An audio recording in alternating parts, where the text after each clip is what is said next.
Kami doa. Oke, shalom bagi semuanya. Kita bersyukur kita memasuki minggu yang baru. Kita mau sama lagi menikmati hadirat Tuhan. Biarlah di sepanjang minggu yang baru ini kita boleh menikmati terus kebaikan dan kemurahan Tuhan. Dan setiap pagi kita boleh menikmati kasih setia Tuhan yang selalu baru setiap pagi dalam hidup kita. Bapa, kami bersyukur, kami berterima kasih karena Engkau baik bagi kami. Engkau sungguh baik, Engkau sangat baik, dan Engkau selalu baik bagi kami. Kami bersyukur kalau kami boleh bangun lagi pagi hari ini dengan segala keadaan kami. Kami berkata kalau kami boleh ada sebagaimana kami ada pagi hari ini, itu semua karena anugerah Tuhan. Semua karena kebaikan-Mu. Semua karena kasih-Mu. Dan kami percaya semakin hari kasih-Mu semakin tak bertambah dalam hidup kami.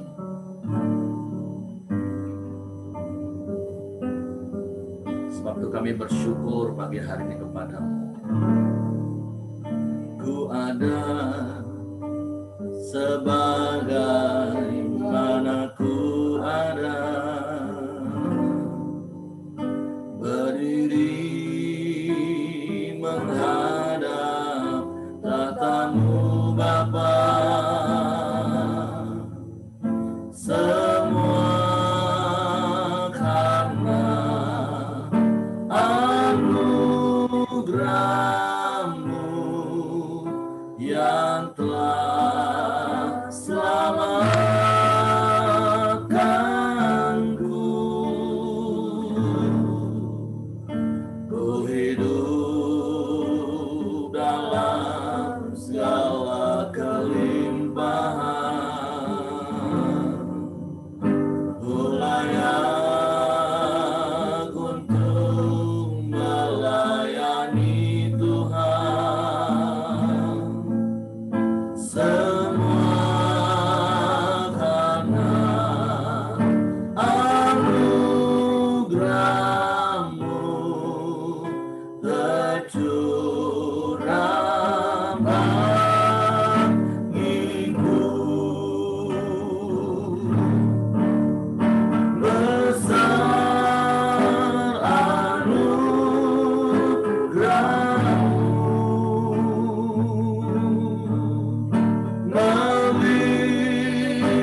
Mari katakan besar anugerah-Mu, besar anugerah-Mu,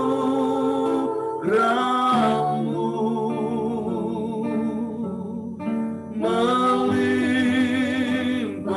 kasih-Mu, semakin hari semakin bertambah besar anugerah-Mu, semakin hari semakin hari semakin bertambah besar anugerah-Mu, semakin hari semakin hari semakin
jagai kami seperti biji mata-Mu,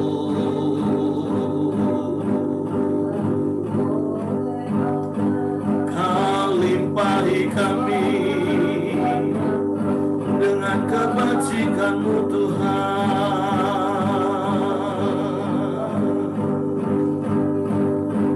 Kami bersyukur, kami bersyukur.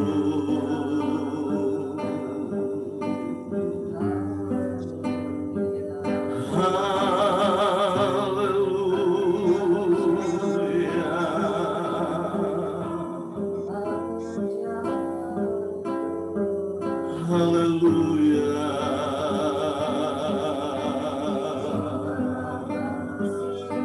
Sebab itu kami mau terus memuji keajaiban-Mu Tuhan.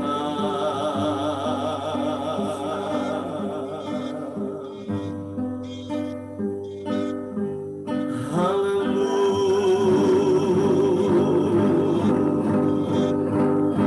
Mari naikkan syukur-Mu untuk setiap anugerah Tuhan yang Kau terima sampai hari ini. Mari naikkan syukur-Mu buat keselamatan yang sudah Kau terima hari ini. Mari bersyukur buat kebaikan Tuhan.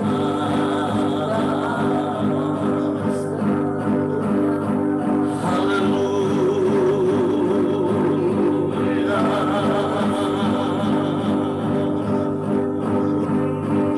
Haleluya.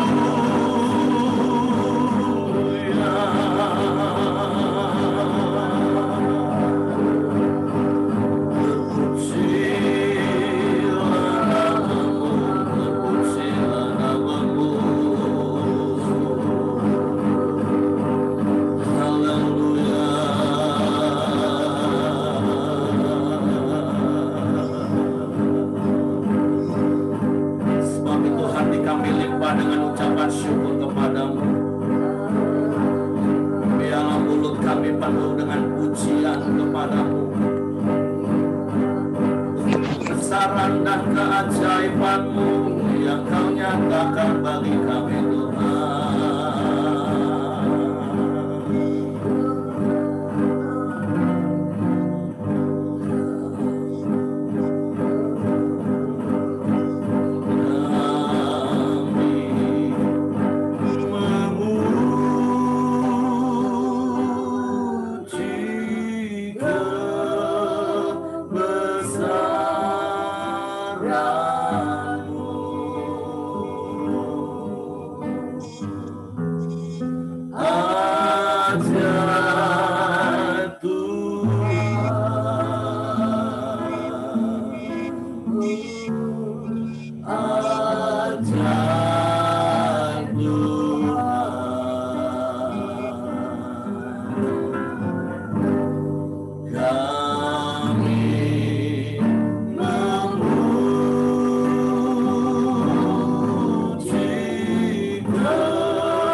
Layaklah Engkau disembah,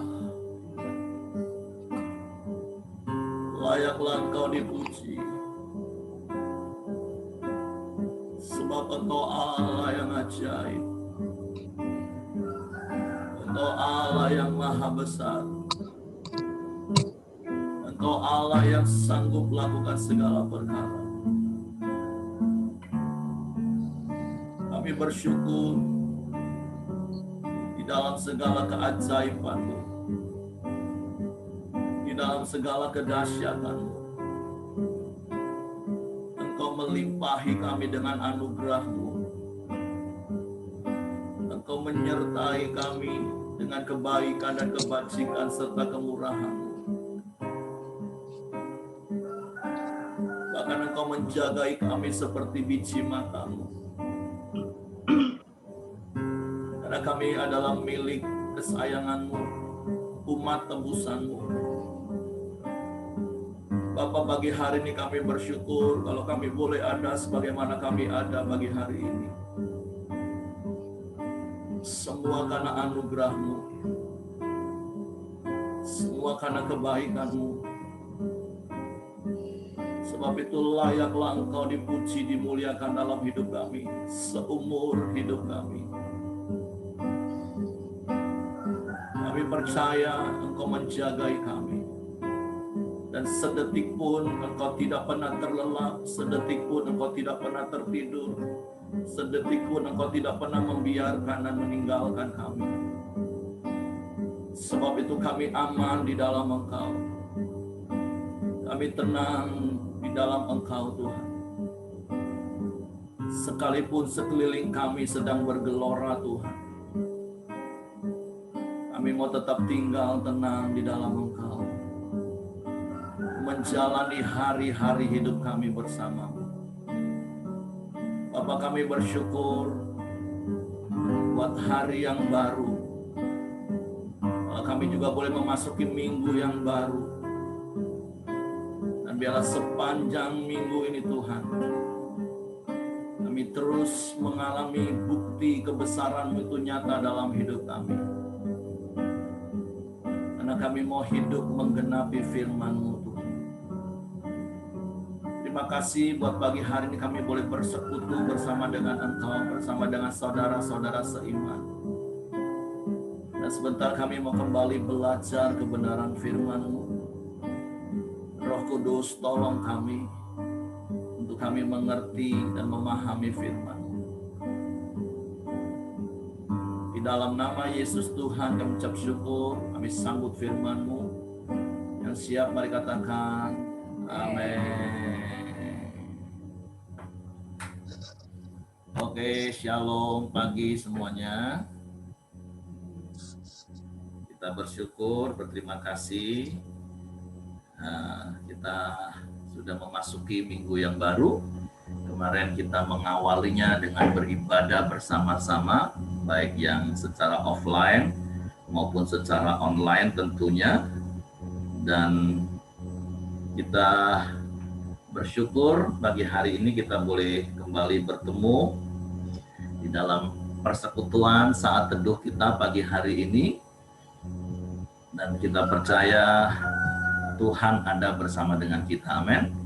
Nah, hari ini kita mau belajar kebenaran firman Tuhan yang menjadi renungan harian kita dari hari kemarin sampai hari ini, yaitu di dalam Matius pasalnya yang ke-6, ayatnya yang ke-19 mulai. Matius pasal 6, ayat 19 sampai ayat 21. Saya akan bacakan bagi Bapak Ibu sekalian seperti ini. Janganlah kamu mengumpulkan harta di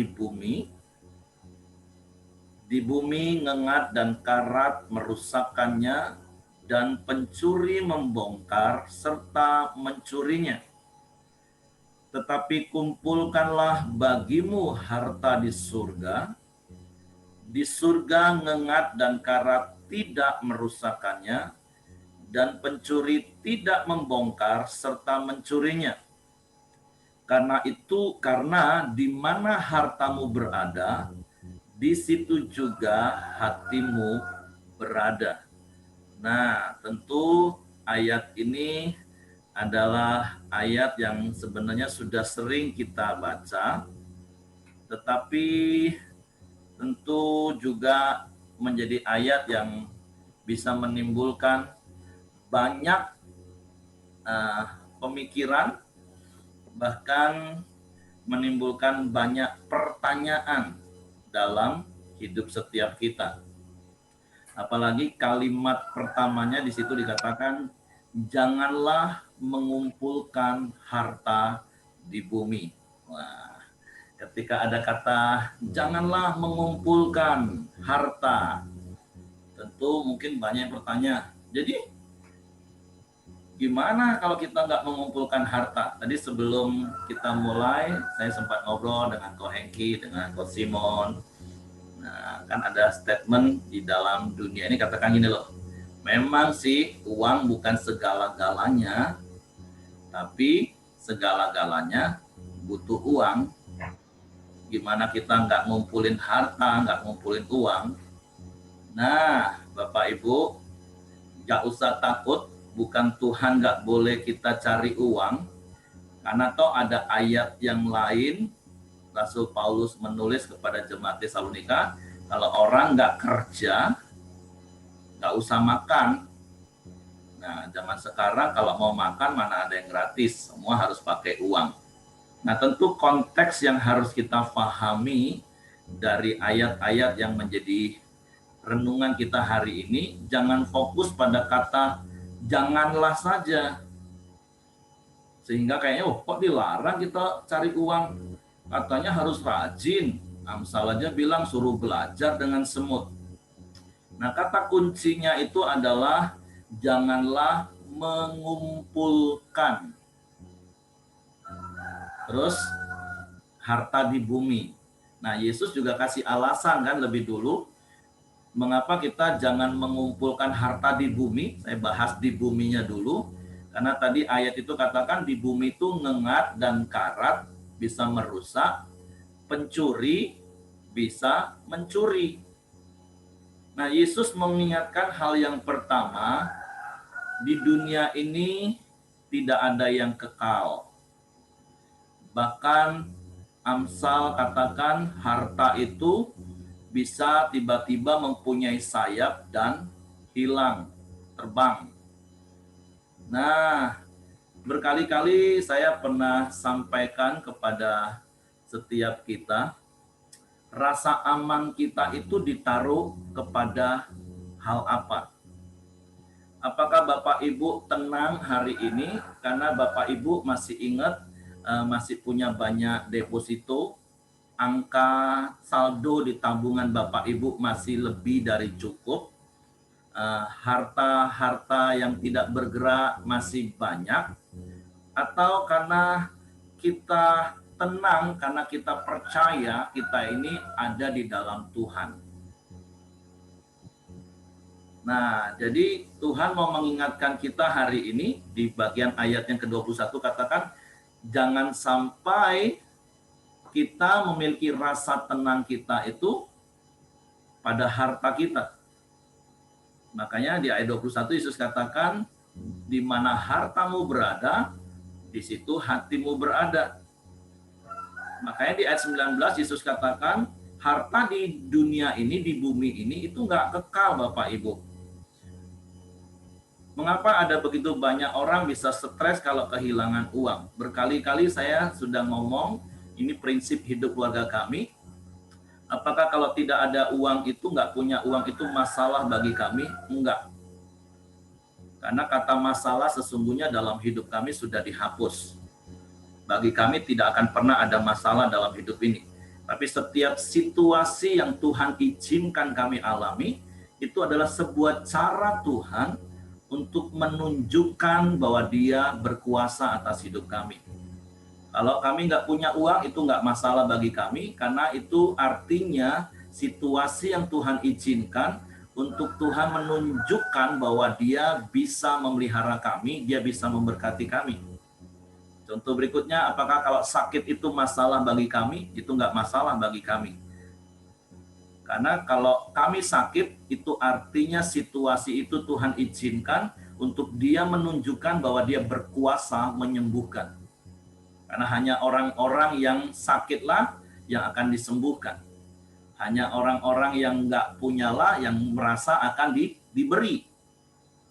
Nah, jadi kembali kepada konteks kita pagi hari ini, Tuhan mengingatkan hal yang pertama, jangan menaruh hidup kita, menggantungkan hidup kita itu pada perkara-perkara yang tidak kekal, apapun itu Bapak Ibu. Baik itu harta, baik itu jabatan, karena itu nggak kekal. Nah, kata kedua yang Tuhan mau ingatkan kepada kita itu adalah jangan mengumpulkan. Nah, apa sih artinya mengumpulkan? Nah, Amsal di dalam Amsal pasalnya yang ke-30. Amsal pasal yang ke-30 ayatnya yang ke-15. Nah, firman Tuhan mengingatkan kita seperti ini. Jangan sampai kita mempunyai spirit seperti lintah. Di dalam Amsal pasal 30 ayat 15, di situ dikatakan, selintah mempunyai 2 anak perempuan, untukku dan untukku. Ada 3 hal yang tak akan kenyang, 4 hal yang tak akan pernah kata cukup. Nah, harusnya yang nggak akan pernah kata cukup itu adalah dunia orang mati, rahim yang mandul, bumi yang tidak pernah puas dengan air, dan api yang tidak pernah berkata cukup. Nah, harusnya yang nggak pernah berkata cukup itu 4 hal ini. Hanya 4 hal ini. Tapi masalahnya seringkali kita selalu merasa tidak cukup. Kalau Bapak Ibu masih ingat tentang doa Bapa kami, firman Tuhan katakan, berikanlah kepada kami pada hari ini makanan kami yang secukupnya. Nah, Tuhan mau mengajarkan kita belajar secukupnya. Oh, berarti nggak boleh punya lebih, Pak? Oh, jangan salah Bapak Ibu. Firman Tuhan nanti di Matius pasal 6 ayat 33, firman Tuhan katakan gini, carilah dahulu kerajaan Allah dan kebenarannya, maka semua ditambahkan kepadamu. Loh, artinya cukup, terus Tuhan yang tambahkan. Dan kita harus mengerti kenapa Tuhan izinkan kita menerima tambahan bonus. Yaitu supaya hidup kita ini murah hati. Kan kita sudah belajar nih, jadi saya mau ajar gini Bapak Ibu, Matius pasal 5 sampai pasal 7 itu baca berulang-ulang sampai difahami, sampai dipercaya, sampai dimengerti, terus dilakukan sebagai gaya hidup dan nggak terpisah-pisah. Itu memang keseluruhan menjadi gaya hidup kita, gaya hidup kerajaan. Kalau kita ditambahi berkat lebih dari cukup yang sudah kita makan, minum, nikmati, cukup terus Tuhan tambahkan, kita harus ngerti. Tuhan tambahkan harta kita itu untuk apa? Karena Tuhan mau kita menjadi orang-orang yang murah hati, orang yang bisa memberi. Nah, tapi yang Yesus katakan, janganlah mengumpulkan, itu spiritnya itu hanya untukku dan untukku. Nah, makanya ayat berikutnya katakan, tetapi kumpulkanlah bagimu harta di surga. Nah, gimana caranya mengumpulkan harta di surga? Nah, kalau Bapak Ibu lihat di aplikasi Alkitab, bentar ya, saya lihat. Di ayat 19 itu kan ada 2 tanda bintang Bapak Ibu. Nah, tanda bintang yang kedua itu langsung diarahkan kepada Lukas pasal 12 ayat 33 dan 34. Nah, enak loh Bapak Ibu, sekarang kita belajar Alkitab itu paling enak dengan aplikasi ini. Kita bisa diarahkan, terkoneksi dengan ayat mana. Terus kalau kita mau cari ayat, tinggal searching. Bahwa kalau zaman dulu harus beli concordance, harus ngafal banyak ayat, supaya kita bisa khotbah. Zaman sekarang enggak Bapak Ibu, gampang. Nah, di Lukas pasal 12 ayat 33 dan 34, Sebab itu saya mendorong Bapak Ibu, yuk belajar firman Tuhan terus. Sudah dipermudah. Jadi nggak punya alasan lagi, aduh susah Pak, nggak punya ini, nggak ada ensiklopedia Pak, nggak ada konkordansi Pak, nggak ada kamus Alkitab, semua udah lengkap di satu aplikasi. Keren zaman sekarang Bapak Ibu. Terima kasih buat kecanggihan teknologi, terima kasih buat orang-orang yang mau memberi waktu nyiapin hal-hal seperti ini. Nah, saya baca ayat Lukas 12 ya. Jualah segala milikmu dan berikanlah sedekah. Buatlah bagimu pundi-pundi yang tidak dapat menjadi tua, suatu harta di surga yang tidak akan habis, yang tidak dapat didekati pencuri, dan yang tidak dirusakkan ngengat. Karena di mana hartamu berada, di situ juga hatimu berada. Jadi sekali lagi, come on Bapak Ibu, bukan berarti Tuhan melarang kita kerja. Enggak. Tuhan suruh kita kerja. Untuk memenuhi kebutuhan hidup kita, Tuhan suruh kita kerja. Tapi spirit yang tidak boleh ada dalam hidup kita, itu adalah mengumpulkan. Nah, bahasa sederhananya, pelit. Karena Tuhan mau mengajar kita untuk murah hati. Beberapa hari yang lalu, kalau nggak salah, Coach Simon juga sempat singgung satu ayat di dalam Amsal. Ada banyak orang yang menyebar harta, tapi nggak akan pernah kekurangan. Tapi ada orang yang menghemat secara luar biasa. Nah, itu kata sederhananya pelit, tapi selalu kekurangan. Mungkin hartanya banyak realitanya Bapak Ibu. Tapi orang yang pelit itu karena spiritnya dia merasa kurang terus. Sehingga seperti Amsal bilang tadi, untukku dan untukku. Nah, hari ini Tuhan mau mengajar kita. Jadi yang pertama itu, jangan hidupmu itu bergantung pada hal-hal yang tidak kekal. Terus jangan punya spirit pelit, mengumpulkan terus, menumpuk. Karena ada firman Tuhan katakan di dalam Matius pasalnya yang ke-16 ayat 26. Di situ dikatakan, Matius 16 ayat 26, apa gunanya seorang memperoleh seluruh dunia tetapi kehilangan nyawanya? Dan apakah yang dapat diberikannya sebagai ganti nyawanya? Kalau Bapak Ibu masih ingat video renungan tentang secukupnya, saya ingatkan waktu itu tentang kata serakah. Karena keserakahan itu membuat kita bisa mengabaikan banyak perkara. Karena sibuk mengumpulkan harta, kita bisa mengabaikan keluarga, bahkan mengabaikan Tuhan. Nanti kalau sudah ngadapin masalah yang besar, atau sudah tiba-tiba sadarnya itu sudah tua, dan merasa seperti pengkhotbah, Salomo katakan, semua sia-sia, semua sudah terlambat. Ini belum urusan nyawa Bapak Ibu. Nah, ayat ini ingatkan apa artinya juga sih? Seperti yang saya katakan, orang banyak ngomong, iyalah Pak, uang itu nggak dibawa mati kok Pak. Tapi kalau nggak punya uang ya setengah mati Pak. Ya, tapi sekali lagi kan bukan berarti Tuhan tidak menyuruh kita nggak usah kerja. Jadi yang pertama, jangan menggantungkan hidupmu pada hal-hal yang tidak kekal. Jadi kalaupun suatu saat tiba-tiba Tuhan izinkan sesuatu dalam hidupmu itu hilang, belajarlah mempunyai hati yang rela. Jangan stres Bapak Ibu. Ada barang yang rusak, stres berantem. Ada uang hilang, stres berantem. Sudahlah uangnya nggak mungkin balik, malah berantem lagi. Aduh, gimana hidup model seperti itu Bapak Ibu?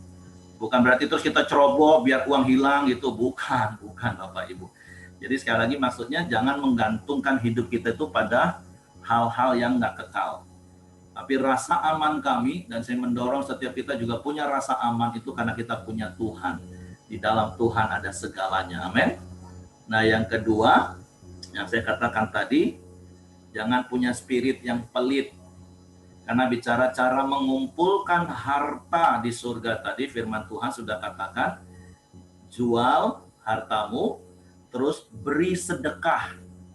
Nah, di ayat-ayat sebelumnya kita juga sudah diajar kalau kita memberi itu tangan kanan memberi, tangan kiri nggak usah tahu, karena kita memberi dengan tulus, dengan rela, tanpa pamrih. Dan yang saya katakan tadi, kita ini anak-anak Bapa di surga yang murah hati.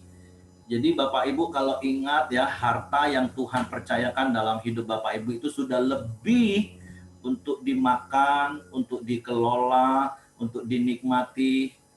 Jangan lupa berbagi dalam hidup ini. Makanya setiap kali saya ngajar tentang keuangan merdeka, kalau uang kita bertambah, itu harusnya yang meningkat itu pemberian kita Bapak Ibu. Bukan gaya hidup kita. Bukan berarti gaya hidup kita nggak boleh meningkat, tapi harusnya yang jauh lebih besar peningkatannya itu adalah memberi kita. Investasi boleh tetap, dan itu juga diajar harus. Tapi sekali lagi, spiritnya jangan mengumpulkan untukku dan untukku. Seakan-akan takut, wah harus nyiapkan warisan sampai 7 keturunan. Pak Simon pernah cerita, kalau kita nggak mewariskan hal-hal warisan ilahi kepada anak-anak kita, ada temennya yang kalau sebenarnya dihitung uangnya juga nggak bakalan habis 7 turunan karena udah pakai ukuran T. Tapi uang itu juga bisa hilang, bisa lenyap dalam hitungan yang sangat singkat. Nah, dan yang ketiga, firman Tuhan katakan, ini peringatannya kenapa 2 hal di atas tadi diajarkan, karena di mana hartamu berada, di situ hatimu berada. Pertanyaan sederhana hari ini, siapa yang menjadi harta terindah dalam hidupmu? Tadi Coach Simon juga sudah sempat ingatkan 4 prioritas hidup kita. Tuhan, keluarga, pekerjaan, dan pelayanan. Siapa yang jadi hartamu? Apakah memang uang, harta secara fisik, atau 4 hal ini? Tapi ingat urut-urutannya Bapak Ibu ya. Ini urut-urutannya nggak boleh dirubah-rubah, tapi 4 hal ini nggak boleh hilang salah satunya. Nah, ketika kita menjadikan Tuhan itu harta yang paling berharga dalam hidup kita, artinya di mana Tuhan ada, di situ hati kita berada. Tapi kalau harta kita yang di rumah, itu yang menjadi utama dalam hidup kita, disitulah hati kita. Beberapa minggu yang lalu ada salah satu orang yang saya muridkan, dia tanya gini, kok ini memang sudah akhir zaman ini ya, Tuhan Yesus sudah mau datang nih kok ya. Saya bilang, kenapa pertanyaan kamu seperti itu dan dengan nada yang agak ngeri-ngeri sedap? Saya bilang, bukankah kalau kita melihat apa yang sedang terjadi hari-hari ini, kita harusnya bersyukur dan iman kita semakin kuat. Kenapa? Karena itu artinya semua yang Tuhan firmankan itu digenapi, ya dan amin. Dan Tuhan pasti datang. Nah, kalau Tuhan sudah dekat mau datang, harusnya kita senang, bukan takut.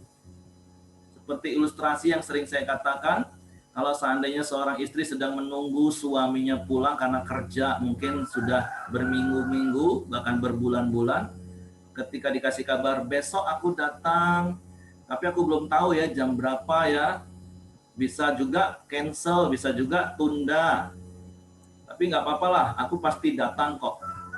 Tiba-tiba besok, tanpa waktu yang nggak diduga-duga, karena dia pikir, suaminya belum tentu datang, nggak ada konfirmasi nih pagi hari ini, belum ada tanda-tandanya, apalagi kalau Yesus sudah beri tanda-tandanya, Bapak Ibu. Tiba-tiba dia dengar bunyi klakson mobil suaminya. Tentu dia akan senang segera buka pintu. Nah, kalau sampai dia ketakutan, itu berarti ada sesuatu di dalam rumahnya. Jangan-jangan ada selingkuhannya. Nah, pertanyaannya, apakah hati kita, ini nanti besok Hengki akan bahas ini ya, tentang mendua hati. Apakah hati kita sudah terikat dengan harta duniawi? Tapi saya berdoa itu nggak terjadi dalam hidup kita. Walaupun Tuhan berikan kita harta untuk kita kelola, untuk kita nikmati dan kita salurkan. Supaya hati kita itu nggak terikat. Makanya dulu sering ada ledekan. Kau nih, nanti kalau waktu rapture pengangkatan kok nggak bisa terbang. Hartamu tuh ngikat, berat bawaan. Seperti istri Lot. Sudahlah mau diselamatkan Tuhan, apa yang dilakukan istri Lot? Noleh, bukan nolehnya Bapak Ibu, karena kalau sampai hari ini kita noleh ke belakang, kita nggak jadi tiang garam. Tapi spirit hati istri Lot yang terikat dengan hartanya, itu yang membuat dia jadi tiang garam. Dan Tuhan ingatkan kita, jangan sampai kita jadi tiang garam. Jadikan Tuhan itu harta yang utama, sehingga hati kita, fokus kita, tujuan kita, itu tetap hanya kepada Tuhan. Oke, Tuhan memberkati. Itu saja yang saya mau sampaikan pagi hari ini. Jadi yang pertama, jangan gantungkan hidupmu pada hal-hal yang tidak kekal. Yang kedua, jangan punya spirit mengumpulkan, pelit maksudnya, tapi hendaklah engkau murah hati, supaya ketika kita murah hati itu artinya kita sedang mengumpulkan harta di surga. Dan yang ketiga, jadikan Tuhan itu harta yang terindah dalam hidupmu. Supaya hatimu itu terus ada di mana Tuhan ada. Oke, Tuhan memberkati. Mungkin Bapak Ibu mau menambahkan sesuatu sebelum kita akan berdoa nanti.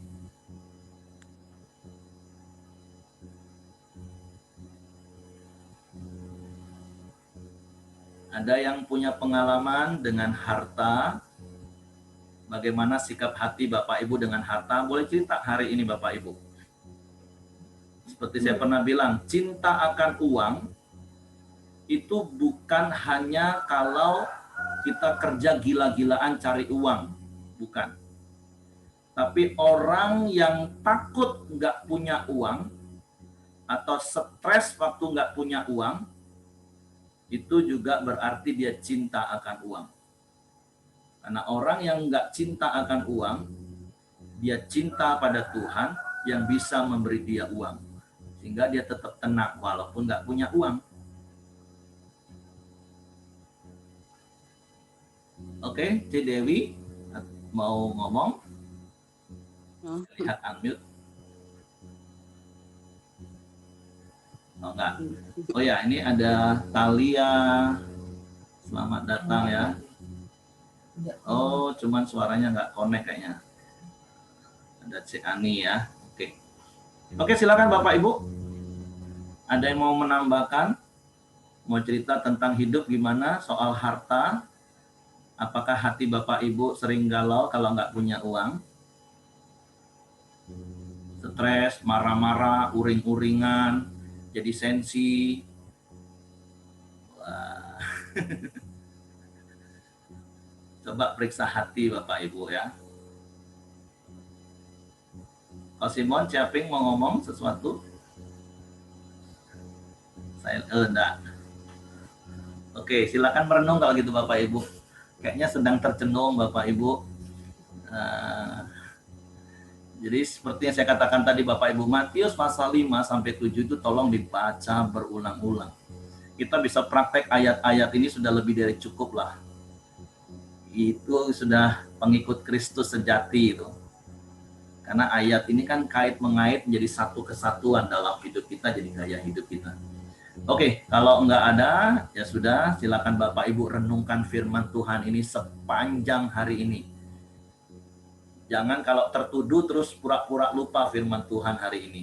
Kalau Tuhan ingatkan sesuatu untuk bertobat, bertobat pagi hari ini Bapak Ibu. Terus renungkan sepanjang hari ini hidupmu itu seperti apa, terus beresi dengan Tuhan. Karena jangan sampai Tuhan datang mau angkat kita itu tadi, seperti istri saya tadi. Terlalu berat yang mau kita bawa, kita jadi istri Lot nanti Bapak Ibu. Oke? Pak Yosia mau ngomong sesuatu? Ya Pak, hari ini firman Tuhannya mengingatkan kita bahwa judulnya kan hal mengumpulkan harta ya.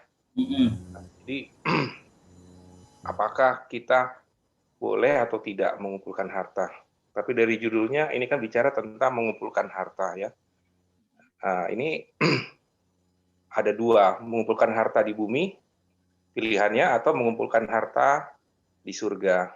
Ya. Ya, Tuhan mengerti bahwa kita hidup di dunia ini perlu yang namanya harta tadi ya, atau kalau dalam bahasa ini bilang mamon, gitu ya. Kenapa? Karena ya Tuhan Yesus mati di kayu salib untuk menebus segala dosa, segala kutuk, segala macam sudah dihapuskan. Tetapi justru di sini Tuhan mengkhawatirkan manusia, mengkhawatirkan mengenai harta ini. Kenapa? Karena harta ini memang bisa jadi saingan Tuhan. Kenapa? Karena dia bisa memberi rasa nyaman, dia bisa memberikan ketenangan, ya. Nah, tetapi bukan berarti juga ya sudah kalau gitu kita tidak usah cari harta, kita nggak usah kerja, ya. Tapi bagaimana cara kita menggunakan harta ini, ya? Tuhan mau kan supaya kita lebih mengasihi Tuhan daripada harta, daripada mamon ini. Saya pernah ada satu pertanyaan bilang begini, kita tahu bahwa kita diukur ketaatannya dengan memberikan perpuluhan atau persembahan ya. Nah pertanyaannya untuk apa sih kita berikan persembahan atau perpuluhan? Bukankah Tuhan itu kaya? Ya, bukankah kalau kita nggak memberikan persembahan, apakah Tuhan jadi jatuh miskin? Terus apakah pekerjaan Tuhan tidak bisa berjalan? Ya, nah Tuhan itu kan kalau kita nggak beri juga ada orang lain juga yang akan memberi, kan begitu ya. Nah, apakah kalau kita memberikan persembahan katanya untuk memperluas kerajaan Tuhan, kan begitu ya. Tapi kalau saya melihat sih sebenarnya di sinilah bicara tentang hati kita ya. Kalau buat saya memberikan persembahan itu untuk membuktikan bahwa kita lebih mengasihi Tuhan daripada mengasihi mamon, daripada harta yang kita miliki. Ya, hal yang sederhana itu kadang mungkin ada saudara kita yang sakit atau keluarga kita yang memerlukan uang, tapi ketika dia berkata saya butuh uang, boleh nggak saya pinjam? Kadang dalam pikiran kita bilang, oh kami lagi kosong, kami lagi nggak ada duit. Tapi sebenarnya ada duit gitu ya. Nah, itu membuktikan bahwa kita lebih mencintai mamon kita daripada mengasihi Tuhan. Itu yang paling sederhana mungkin begitu Pak Heri. Ya. Oke, jadi ada beberapa pertanyaan yang pernah disampaikan ke Pak Yosia. Nah, itu menarik sebenarnya. Nah, tapi kan kita nggak punya banyak waktu, tapi nanti besok kalau memang ada kaitan kita akan ngobrol. Kenapa kita memberi perpuluhan? Oh, emangnya Tuhan miskin? Nah, tapi ada satu ayat yang saya mau ingatkan kepada kita dengan apa yang Pak Yosia katakan, menunjukkan yang jadi harta utama dalam hidup kita ini Tuhan atau harta secara jasmani tadi. Amsal pasal 3 ayat 9. Amsal pasal 3 ayat 9 firman Tuhan ngomong seperti ini. Muliakanlah Tuhan dengan apa? Hartamu. Dan dengan hasil pertama dari segala penghasilanmu. Jadi betul seperti Pak Yosia bilang tadi. Sederhana kok untuk kita lihat yang jadi harta utama dalam hidup kita ini Tuhan atau uang, harta yang kita punya secara duniawi. Kalau Tuhan itu jadi harta dalam hidup kita yang utama, justru kita akan memuliakan Dia dengan harta yang ada di tangan kita.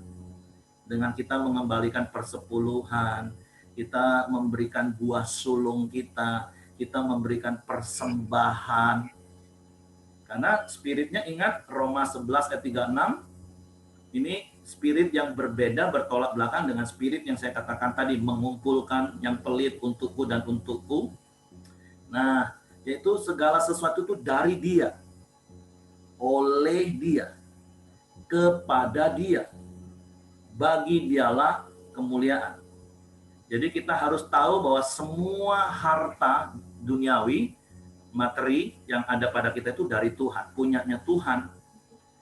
Makanya kita kelola bersama dengan Tuhan, kepada Tuhan, supaya apa? Bapa dipermuliakan. Kita memberi, kita murah hati, kita pengelola. Karena ingat, kita ini bukan pemilik, kita ini hanya pengelola. Kalau soal meminjam, kan beberapa waktu yang lalu kita sudah bahas. Kalau memang keluargamu butuh makan, walaupun bahasa dia minjam, ya sudah kasih, jangan tolak. Tapi dengan spirit, ya sudahlah, tidak balik juga nggak apa-apa. Tapi kalau itu pinjam untuk gaya hidup, pinjam untuk modal, nah itu harus dihitung-hitung buat deal, buat perjanjian. Nah, karena kita diajar oleh Bapak kita yang murah hati untuk murah hati. Nah, contoh, kami kan sedang mentor satu keluarga, di backup oleh satu anak Tuhan. Nah, 3 bulan kami bantu setiap bulan sembako. Tapi bulan keempat, selama 3 bulan kami ajarin dia, ayo kamu harus kerja. Nah, bulan yang keempat kami ngomong, ini kami nggak kasih umpan lagi, tapi kasih kail. Ini uang. Kamu urus SIM-mu, kamu urus helm dan jaket Maxim-mu, kamu kerja. Sudah cukup 3 bulan, aku nasehatin terus, kasih kalian makan. Tapi kalau kau nggak kerja, maaf, kami stop. Kami nggak boleh. Ini bukan murah hati namanya, kami nggak mendidik kamu nanti. Nah, kalau untuk urusan makan tenang, kami cukupin. Kami kasih sembako untuk kalian makan. Tapi kau harus kerja, nggak dapat kerja, kami kasih solusi. Gimana cara kerja? Oh ini nggak bisa ini. Itu malas, alasan. Nah sekarang kau taat. Nah ini kerjain ini. Ini hal yang paling mungkin kau kerjakan. Nah tapi kalau sampai dia nggak mau kerjakan juga, uang sudah kami kasih. Dan kalau nggak mau kerjakan, ya firman Tuhan ngomong, orang nggak kerja nggak usah makan. Kita nggak usah tertuduh Bapak Ibu. Nah, ada satu keluarga kami selama di awal-awal pandemi, kami juga support supaya bisa makan sembako. Karena bisnisnya, tokonya sepi, villanya juga nggak ada yang sewa. Nah, kami support tiap bulan supaya mereka bisa makan paling tidak. Nah, jadi Bapak Ibu, yuk kita belajar murah hati. Ya tentu dari orang-orang terdekat kita lah. Seperti saya pernah khotbah, saya bukan punya kapasitas Tuhan sehingga semua orang miskin saya bisa kasih. Enggak. Saya tahu, kami tahu pengelolaan keuangan kami itu baru 10% untuk bisa disalurkan. Dan kalau Bapak Ibu, benih yang ditabur itu bisa sampai 20-30%, ya puji Tuhan Bapak Ibu. Nah, setiap kita punya pengelolaan keuangan.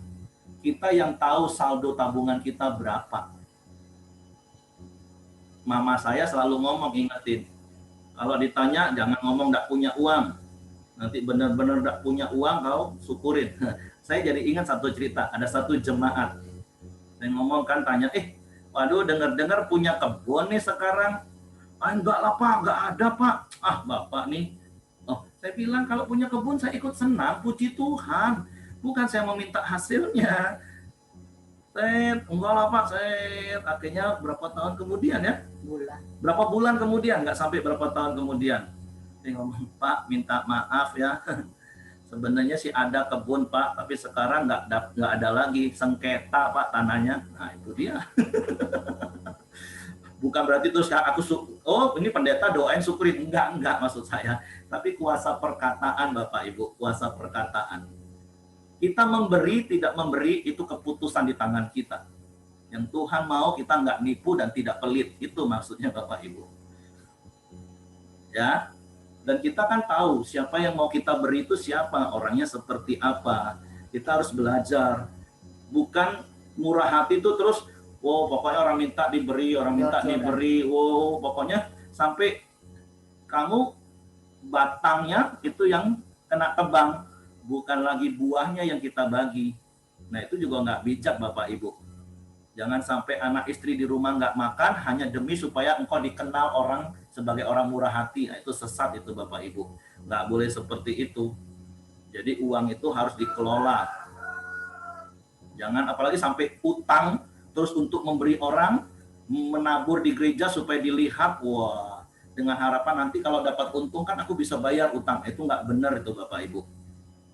Kita kok yang tahu berapa keuangan kita, berapa kemampuan kita untuk memberi, kita yang tahu. Tapi maksudnya jangan pelit. Belajarlah murah hati. Karena hanya orang yang memberilah yang akan diberi oleh Tuhan. Seperti itu. Oke, itu saja yang mau saya tambahkan. Sudah hampir habis waktu kita. Besok kita lanjut lagi Bapak Ibu ya. Ini seputar soal uang, besok akan kita lanjut terus. Oke Hengki, silakan Hengki.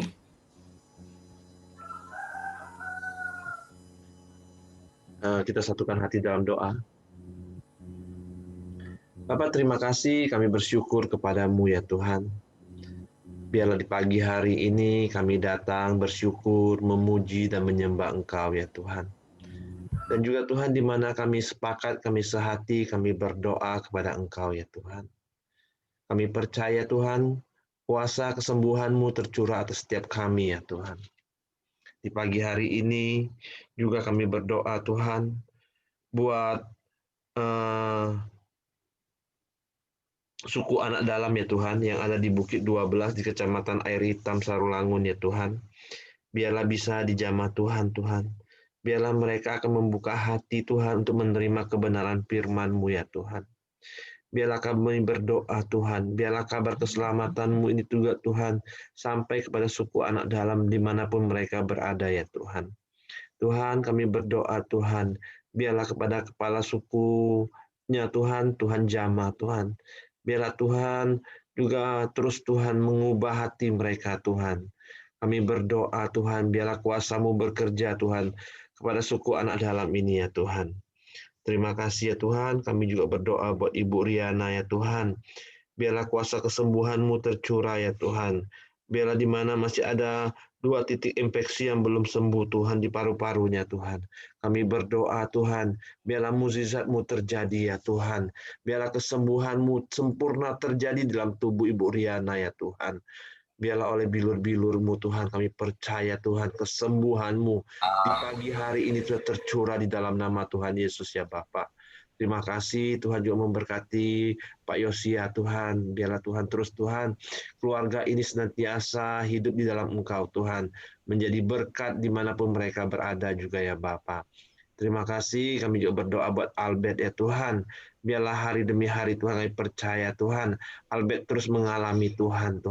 Albert terus berjumpa dengan Engkau ya Bapa. Kami berdoa juga Tuhan buat penyakit sakit stroke ringannya ya Tuhan. Biarlah dengan kuasa kesembuhan-Mu ya Tuhan. Tuhan sembuhkan Albert di dalam nama Tuhan Yesus ya Bapa. Di mana hari ini Tuhan dia mau pergi ke dokter ya Tuhan. Tuhan berikan dia hikmat ya Bapa untuk dia pergi Tuhan ke dokter Tuhan. Untuk kemauan dia Tuhan, dia mau pergi ke dokter ya Bapa. Terima kasih ya Tuhan. Kami bersyukur kepadamu ya Tuhan.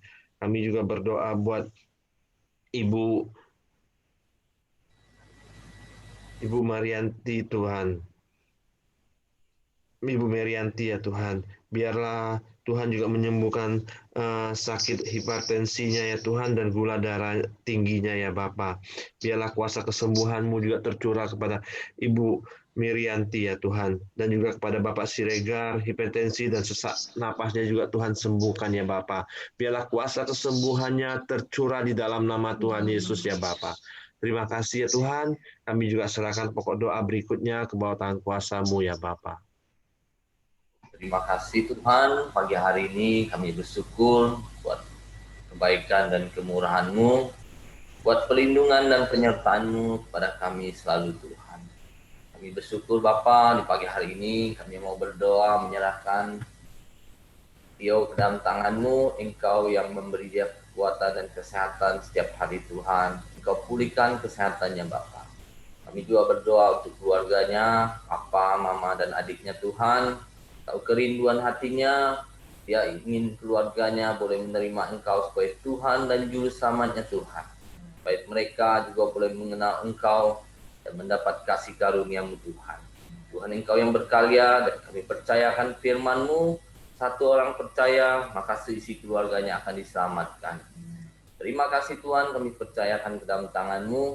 Bapak, kami juga berdoa untuk Weni dan adiknya Penny Tuhan, masih terjangkit COVID Corona Tuhan. Kami percaya Tuhan, kuasa-Mu yang akan memulihkan dan menyembuhkannya Tuhan. Engkau yang memberi dia kekuatan, imun, sehingga Tuhan dia dapat melewati masa-masa krisisnya Tuhan, yaitu dalam corona ini Tuhan. Kami percaya kuasa dan mujizat-Mu selalu nyata bagi orang-orang yang selalu berharap kepadamu Tuhan. Terima kasih Tuhan Yesus, pagi hari ini juga kami berdoa untuk para penatua kami, para pemimpin rohani kami Tuhan, para hamba-Mu dan para pelayan-Mu khususnya di Pelita Community Tuhan. Tuhan Engkau yang memberikan dan menambah-nambahkan mereka hikmat kebijaksanaan Tuhan untuk terus melayani Engkau, untuk terus menjangkau jiwa-jiwa Tuhan. Supaya lewat mereka Tuhan, lewat Pelita Community Tuhan, semakin banyak jiwa-jiwa diselamatkan Tuhan. Kami juga berdoa menyerahkan jemaat-Mu Tuhan, jemaat Pelita khususnya Tuhan, Engkau pakai juga untuk membangun terus hubungan dengan Engkau Tuhan, sehingga banyak orang boleh mengenal Engkau Bapa. Terima kasih Tuhan Yesus, pagi hari ini juga kami berdoa untuk bangsa dan negara kami Indonesia. Tuhan, Engkau curahkan kasih karunia-Mu bagi Indonesia Tuhan. Engkau yang memberikan kasih karunia-Mu Tuhan untuk memulihkan Indonesia Tuhan. Sehingga Indonesia Tuhan boleh menjadi bangsa yang kuat dan bangsa yang sejahtera Tuhan. Ya, lewat bangsa ini Tuhan, banyak bangsa-bangsa Tuhan boleh mengenal Engkau juga Tuhan. Terima kasih Tuhan Yesus, Engkau berkati juga para pemimpin bangsa kami Tuhan, mulai dari Presiden, para stafnya, menteri, dan dari seluruh perangkat Tuhan. Engkau tolong, Engkau pimpin Tuhan. Terima kasih juga Tuhan Yesus. Kami juga berdoa untuk kota kami, kota Jambi. Tuhan Engkau berkati juga Bapa. Berkati Tuhan setiap pemimpin-pemimpin kami Tuhan. Terima kasih Tuhan Yesus. Pagi hari ini kami serahkan semuanya dalam tangan-Mu. Berkat damai sejahtera-Mu atas bangsa kami Tuhan. Dalam nama Yesus kami berdoa. Haleluya. Pak Simon tutup dalam doa, Pak.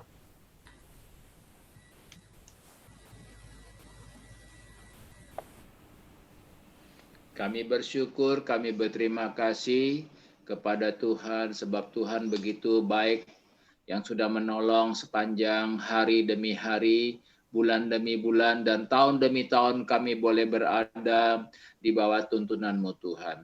Kami menyerahkan seluruh kehidupan kami, semua termasuk rekan-rekan yang ada di Zoom ini Tuhan. Kami percaya hidup kami tidak akan sia-sia kalau kami selalu datang mencari dan mengutamakan Tuhan di dalam setiap hidup langkah kami Tuhan.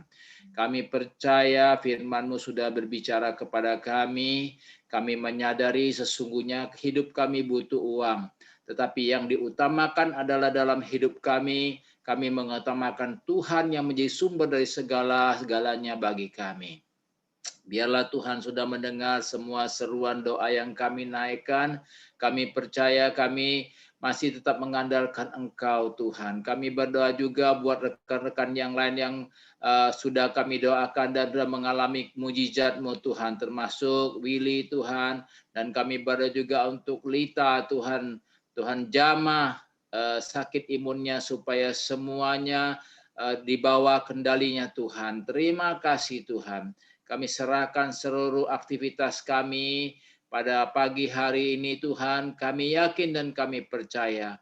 Kami mau beraktivitas dengan pimpinan dan pertolongan Tuhan. Supaya langkah kami ada di dalam langkah tuntunan yang Tuhan kehendaki. Kami percaya. Kami tidak mau sia-sia melewati hari demi hari. Kami tetap berpegang pada kebenaran firman-Mu Tuhan. Supaya orang boleh melihat bahwa kebenaran itu ada dalam setiap orang-orang yang percaya dan mengandalkan Tuhan. Itulah menjadi kesukaan kami. Kami mau praktekkan hidup kami Tuhan dengan sesuai dengan firman-Mu. Terima kasih Tuhan, kami bersyukur. Kami sudah boleh berfellowship bersama-sama di Zoom ini Tuhan. Berkati kami semua, apa yang menjadi kebutuhan, keperluan kami, Tuhan mengetahui semuanya. Terpuji nama-Mu, di dalam berkat nama Tuhan Yesus kami sudah berdoa dengan mengucap syukur. Bagi kita yang percaya katakan, amin. Oke, semangat pagi, semangat beraktivitas. Tuhan memberkati. Sepanjang hari ini renungkan lagi ya kebenaran firman Tuhan dan besok Amen. kita sambung sharingnya. Oke. Ya.